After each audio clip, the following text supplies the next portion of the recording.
What's going on, believers? It's your boy Rebalance back with another weekly review and outlook. By now, y'all know this is not financial advice, right? Just education and entertainment based on my time and experience in these markets. I want to start off with a saying for you all: spread good vibes or you ain't one, find your tribe or create one. Those are some words that I feel like they hold a lot of weight just because I'm all about spreading good vibes, good energy. And the inability to do so, in my opinion, simply just means that one does not have that in them, which means that they're not a good vibe themselves, right? And the other part, find your tribe or create one, just simply because connection, community, right? Those things I believe are important. And I felt like an outcast in a lot of groups that I've been a part of as I was trying to find my tribe in life. And it got to the point where I realized, hey, I can create my own if I don't have the type of structure or community or right connections that I'm looking for, then I can be the foundation of something like that, of building something like that, right? So just want to share that. But economic calendar should be seeing that. Market has opened officially about 10 minutes ago now. Just gonna hit refresh right here so you can see, right? It's 5:09. So, oh man, I gotta pull that back up. That's crazy. So let me just do that real quick. Go back there. Puka. I'm going to Friday. All right, cool. And so last week, right? So I'm gonna start off, just going over what happened last week, and then we'll look at what's going on this week. So Monday we had no medium or high impact news for the US dollar. Tuesday we had medium and high impact. Wednesday, medium impact. Thursday, medium and high impact. And then Friday, we had also medium and high impact. This upcoming week, note how it goes from April to May. So again, starting off a new trading month as well as a new trading week. Monday, high and medium impact. Tuesday, high impact. Wednesday, lots of high impact. Federal funds rate. Let's click on this for those that aren't familiar with it. I wasn't either until I want to say maybe 12 to 16 months ago. Was this something that became part of like my radar screen, things that I'm looking to get information on, right? To be able to maybe make a play in my life that might be beneficial. But just so you know, I want to pull this up real quick so that those are not familiar could get a little bit, right, exposure to what exactly it is. You see his name over here. This is the Fed chair, Jerome Powell. If you want to get the spelling for that, do your own research, right? Thursday, we had unemployment claims, high impact. Friday, NFP, non-farm employment change, high impact, right? So a lot of volatility most likely going to be coming into the marketplace, and I'll show you the volatility in the charts that we dealt with last week. So dollar chart, first and foremost, on the left, hourly chart, on the right, daily chart. My overall vibes from April, as the month of April has officially, as far as the market is concerned, finished. I know today's the last day. Probably like, wait, what's the guy talking about? Today's still April. Technically, the way that the markets work, the Monday following Sunday is what the daily candle will represent. So this is technically, as you can see here, this is Monday, May 1st, the trading for that daily candle, right? That's what we're seeing right here at this white dotted line, which is my monthly divider. Just let me know that we've had a new month. And so to actually, again, what I was just saying, right? The vibes from April, markets being held in consolidation. And there are three things that I'm looking at: accumulation, manipulation, and distribution. So whenever the market is just basically held in consolidation, moving sideways, not showing any, clear directional, incoming moves, the way that I'm viewing that is that something's being accumulated, meaning they're the accumulation of longs, which is basically orders that anticipate higher prices for profit, or accumulation of shorts, which is anticipation that there are down moves incoming for profit. And so one thing that I firmly believe is that staying entrenched without emotion, which are typically going to be fear and greed, is going to be beneficial to me so that logical opportunities can be seen and engaged.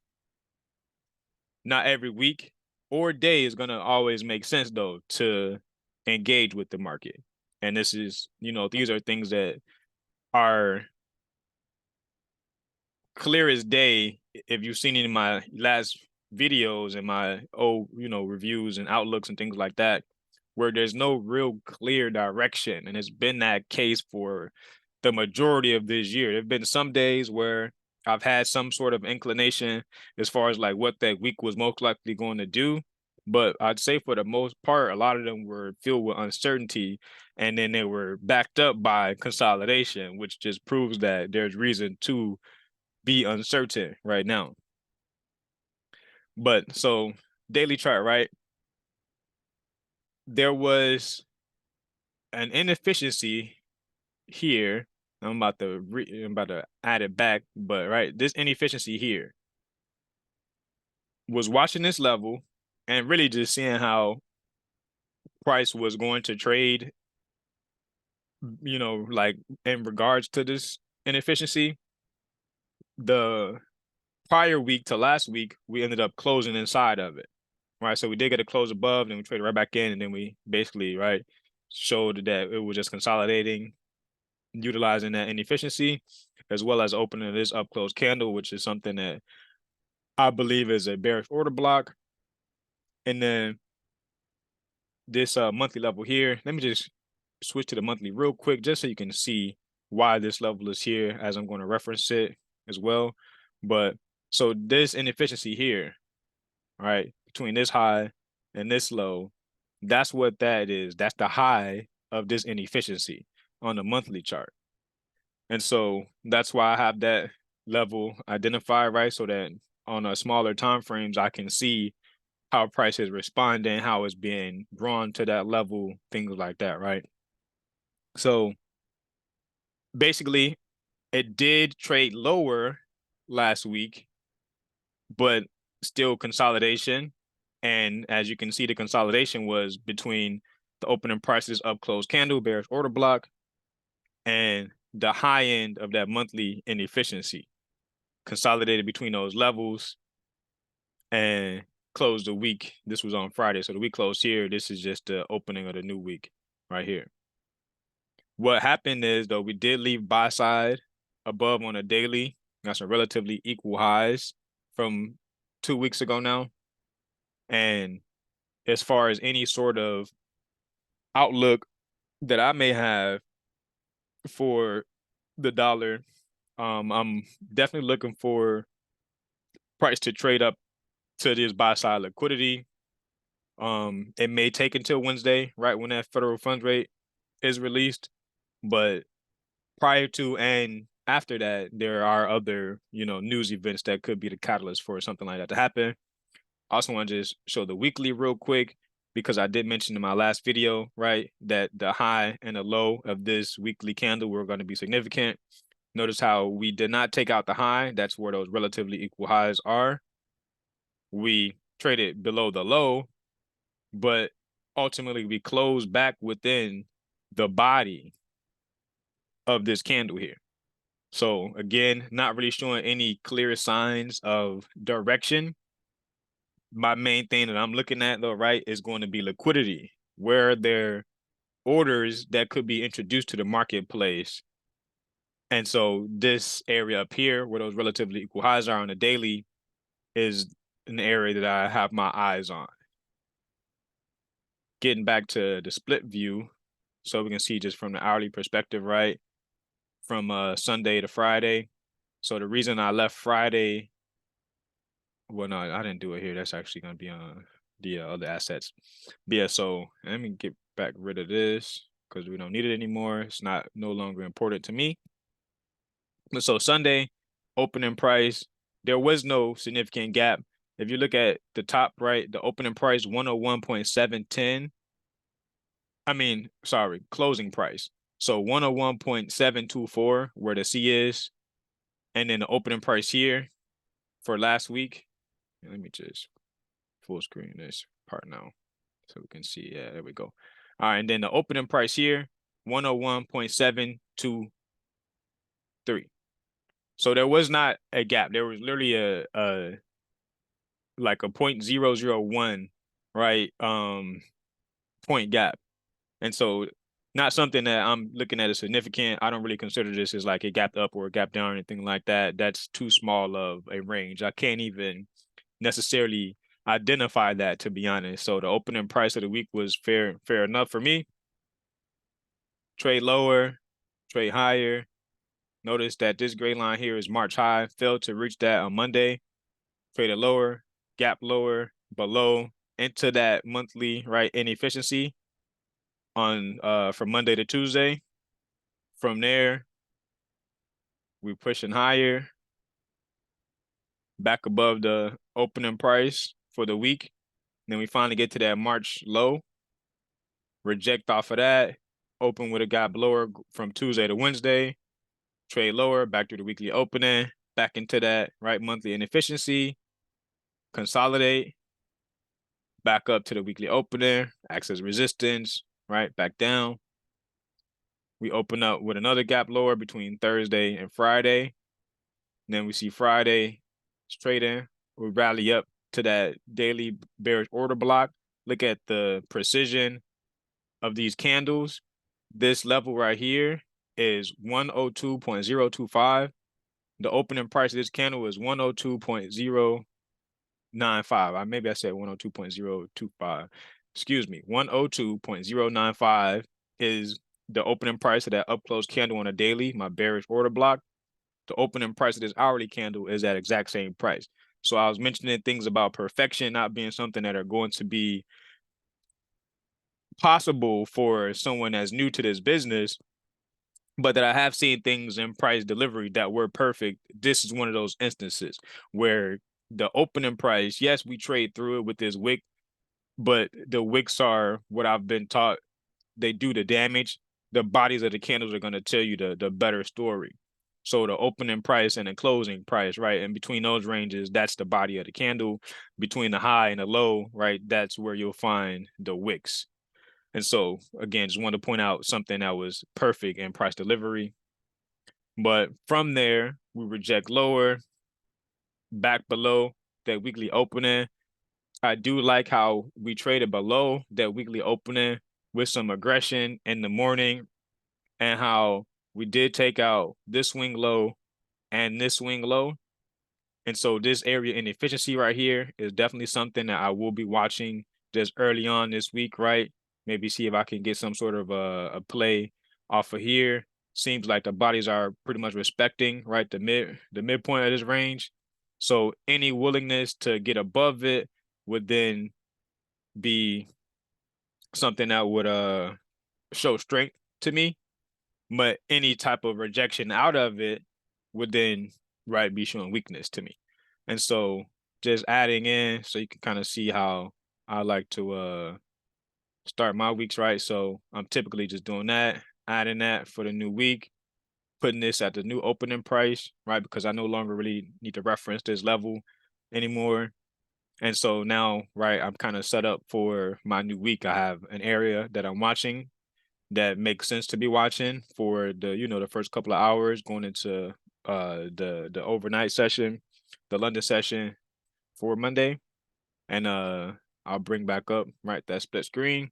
And so that's pretty much it. But like I said, just so that I don't have to come back to this, outlook for dollar is going to be the buy side liquidity up there. Okay. And now getting into the indices real quick. I want to talk about NAS just because look at the delivery of NAS. So we'll look at it the daily real quick, right? Again, between these two dotted lines, two dotted vertical lines, the two white dotted vertical lines are the month of April's trading on a daily chart. I would consider this chop, very chop.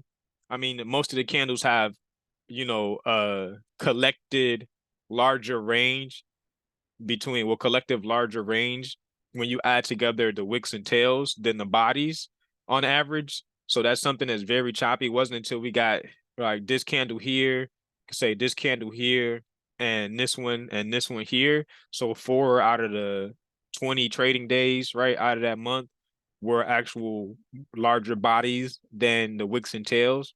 But most other days were definitely very choppy, just meaning that the direction seemingly was one way, then it just whipsaw back the other way. Very upsetting type of conditions to be dealing with. But so last week, this was the first trading day, right? This Monday. Notice how we had already traded down into this level. I know I was mentioning higher prices, or no, I was mentioning lower prices for Nasdaq, but I was saying I didn't want to see it get up into this range and play around.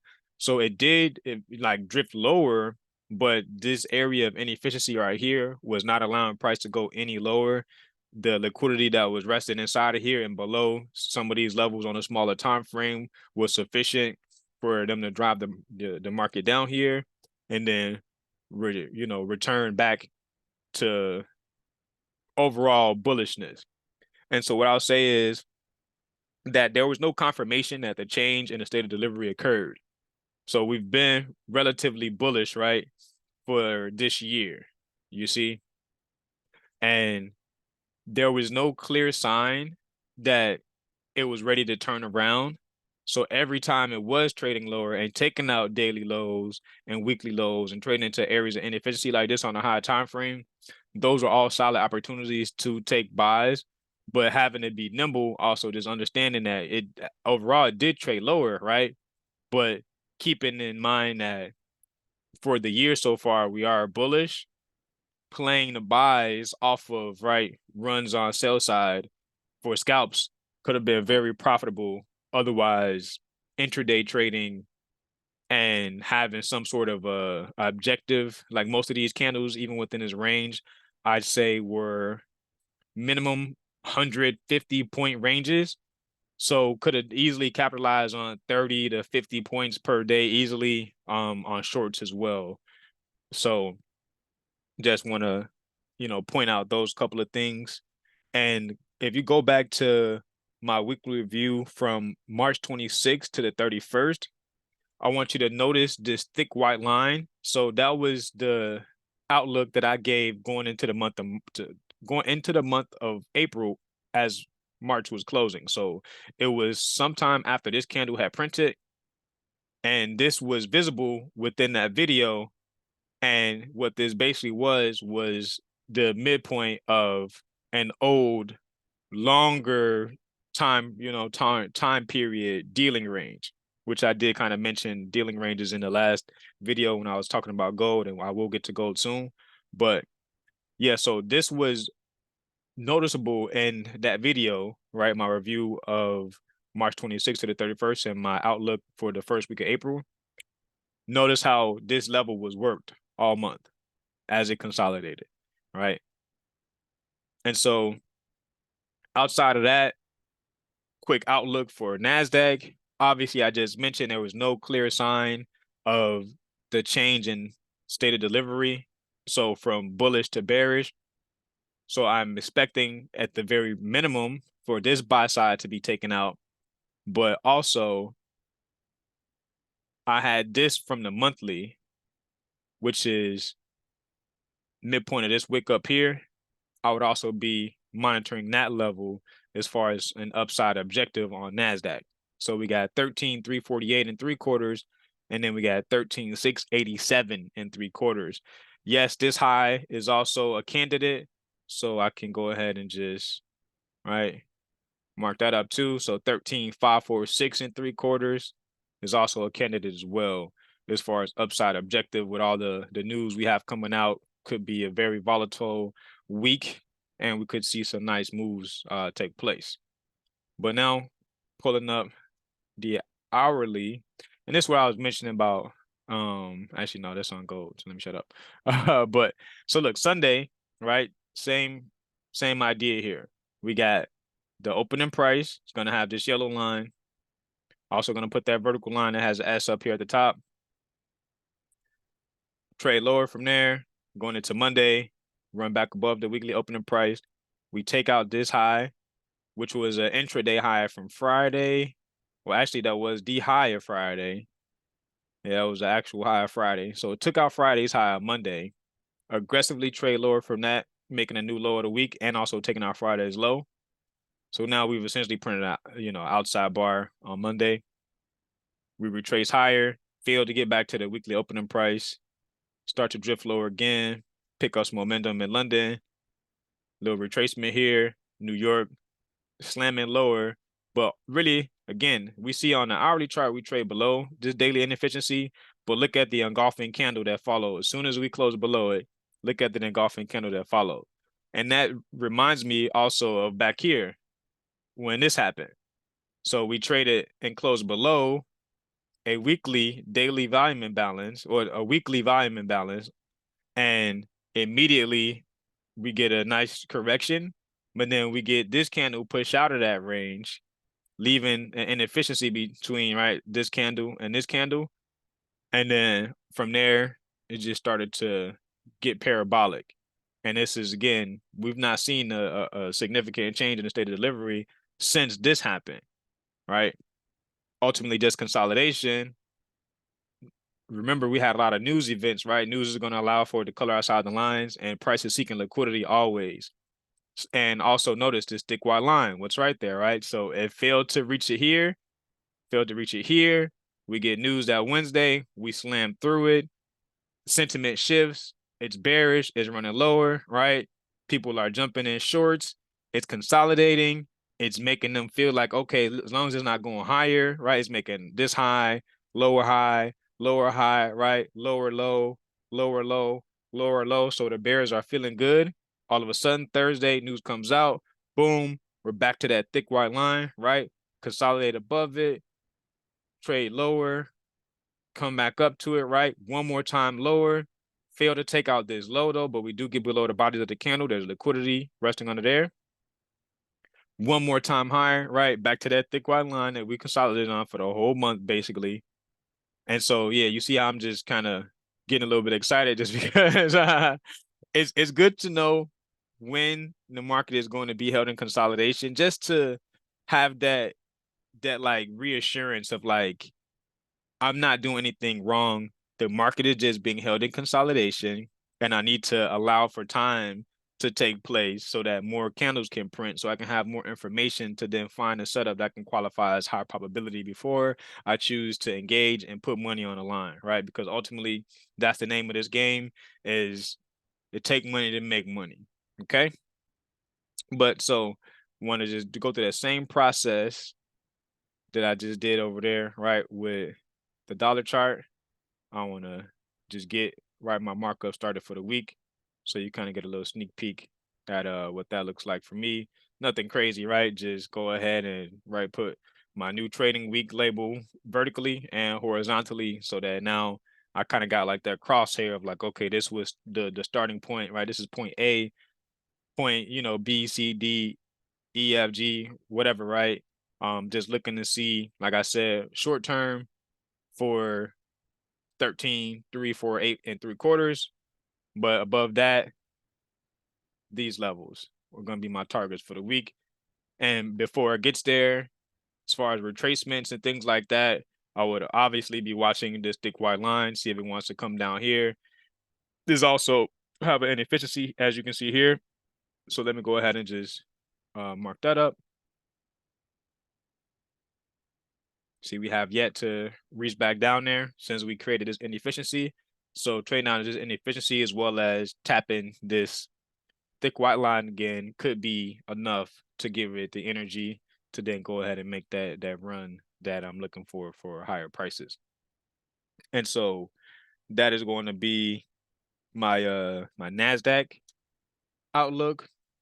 And I will, I guess, just briefly scan through, and I won't set them up because I'm trying to make this video a little bit shorter. But SPX, just looking at that, right, the month of April, it also basically consolidated on the old longer time period dealing range. Looking for this high on the short term, 41.98 in the quarter. Dow Jones. Consolidation, yes, but it looks a little bit cleaner. I mean, except for all up in here, this was horrible. But also look at that, right? Play daily inefficiency, rally from that. So I'm looking at this high, right? 34287. So less than 100 points from where it's at right now, but still plenty of points as far as like just profit potential, right?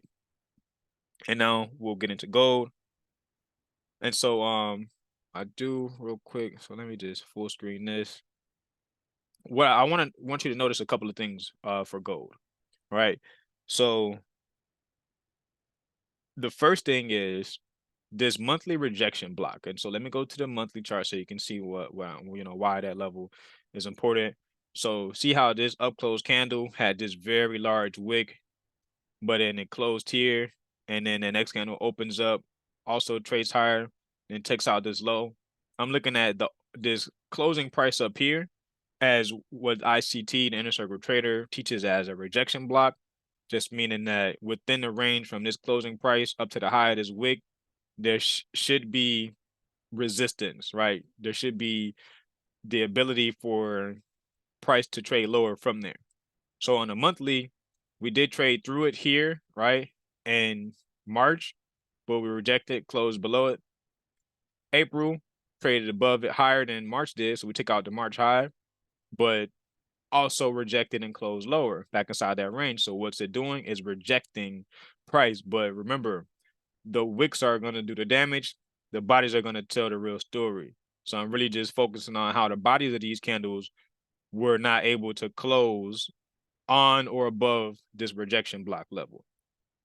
And so for gold, the monthly chart could be showing weakness, but I don't trade the monthly chart. I use a monthly chart for my analysis purposes, right, to aid with that, but I'm not trading the monthly chart. That's 30 days, right, that it takes to see something pan out. So I'm more so using that, like I said, for analysis, but then I'm looking at the daily chart for where's the liquidity that I could target on a day-to-day basis as I'm kind of trying to, reach my weekly goals, right? My weekly objectives and my monthly goals. But so also just noticing right between the vertical white dotted lines, right? Just indicating the month of March. Well, I mean, excuse me, the month of April, consolidation, right? And mostly consolidation revolving around that monthly rejection block. And also the other thing to notice is look at how when it's above, right? We trade above aggressively. And then look at how we got below it here with a gap opening. We trade back above it here, down to it, acted as support as far as for the body, right? Wick through, but then reject it and close above it. But then look at the gap here in between these candles. So another gap to get it back below. Then we consolidate on the level, working it, right? And then we consolidate below it to end the month. And so going into the split screen view, from my last video, this was, well, I don't need the split screen because I've already just explained the daily. But so for my last video, I had showed this dealing range, right? From this low, because sell side was taken out, and then from this high, or I could have used this high, but I elected this high because this was a third drive and this was news when this wick was created. But so it traded to sell side down here, and then it traded above buy side 3 different times here. So this was my dealing range before last week started, right, which is here. And as you can see, so my black candles are my up close candles. So the week before closed here, the next week opened here, so open with a gap lower. We basically work that weekly opening price, never go and take out Friday's low on Monday, and then we reach that objective going into the end of Monday's, trading, right?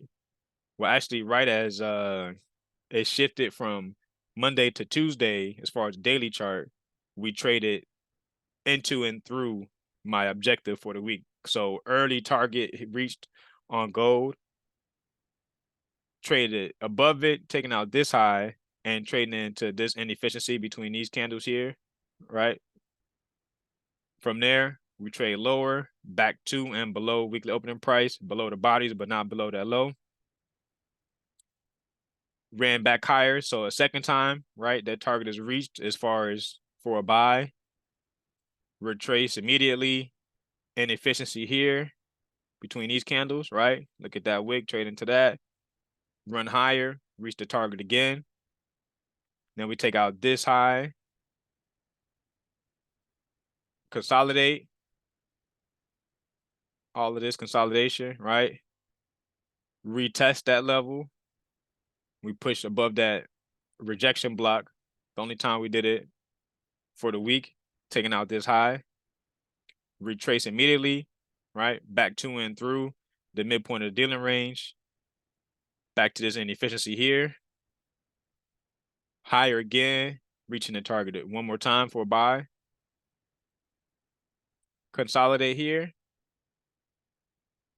Drop down to and through midpoint of dealing range. Back down to the weekly opening, consolidate there. But before that, we did take out that Friday's low. So now what I'm looking at is this low made a relatively equal low at 1982. This is at 1982.3, so I'm going to now just shift that lower. That's where my sell side is now, relative equal lows there within this dealing range. So if the market is able to, as far as like a retracement is concerned, right, trade down to here, I would believe that the sell side being paired with buy orders would be enough to then lift the price of gold higher. If gold wants to trade higher, I don't have a bias for gold. My bias is strictly going to be between the U.S. stock indices and a dollar chart. As you can see, gold also was mostly consolidating for the month, but this past week as well, it reached a target on several occasions throughout the week. So I'm just gonna let gold cook and do its thing. Like I was mentioned before, gold has other fundamental catalysts that will make it shake real supply and demand factors. Again, do your own research, but the BRICS nation, right? Those countries and what they're doing with gold, those are things to keep an eye on. Again, if you're somebody who plans on, being a part of this business and trying to make it something that allows you to make a better life for you and your family. But so again, right, I'm gonna make this shift, put that on the new opening price for the week. Go ahead and put my vertical line with the S at the top, right? Just to know now I got a new week of trading started. And then that's gold. And so to wrap up the video, I mentioned these brown lines with the IIL immediate inversion levels before, but I want to give a shout out to a currency merchant because he gave me another ingredient to classify these levels. And he provided a perspective that made it make sense to switch my time zone, like my chart time zone, back to Central Standard Time for now, so that my intraday analysis will still resemble Eastern Standard Time prior to daylight savings time, which was March 12th here in the United States, where we pushed our clocks forward 1 hour, right? So to keep my intraday analysis on par with that time, I have now changed my time zone. You've just been someone that's meticulous and paying attention and shit like that, right? The things you should be doing if you're watching. This was UTC4, which was New York time. But for now, I'm using UTC5, which is Chicago time. Shout out Chi-Town, baby. But yes, and so I just told you that, he provided a perspective that made me shift it to this time zone for now. And I do want to just just like put some context to daylight savings time from the little bit of my own research that I just did recently. And I found out that it's not something that respected globally. And it also doesn't happen all at once. So, like I said, March 12th, the United States, we shifted our clock forward an hour. I believe there was one other country that did so the same day. But the other countries that do respect daylight savings time, some of them did it the following week. Some of them did it last month. Well, it's still April, but some of them did it in April and things like that. So it's like as far as me shifting immediately because my country changed this time zone, this is a global market that I'm talking about. Like there are players that have liquidity or are willing to have liquidity in these markets from all over the world. The world is becoming smaller. Google the word or whatever search engine that you use or wherever you get your information from, right? Globalization, just meaning that the world is becoming a smaller place day to day, right? With technology and all of these just different connections and trade, right? That are being made. The world's becoming a smaller place. And so to be so naive to believe that, oh, well, we changed our time zone, so the markets, all the markets time are going to now shift, that was my bad. And so I just want to shout out, a currency merchant for providing the perspective that he did, as well as, right, give me another ingredient to classify my immediate inversion levels. And so these are things that I'm going to keep to myself, right? I got to keep some things to myself. Um, and of course, you got any questions, hit that comment section. If you feel like you are learning something, I'd appreciate a like. And other than that, if you want to receive notifications, right, for when I do drop my videos, go and hit that subscribe button. And that's gonna be it for me. I will catch y'all on the next one, man. Peace.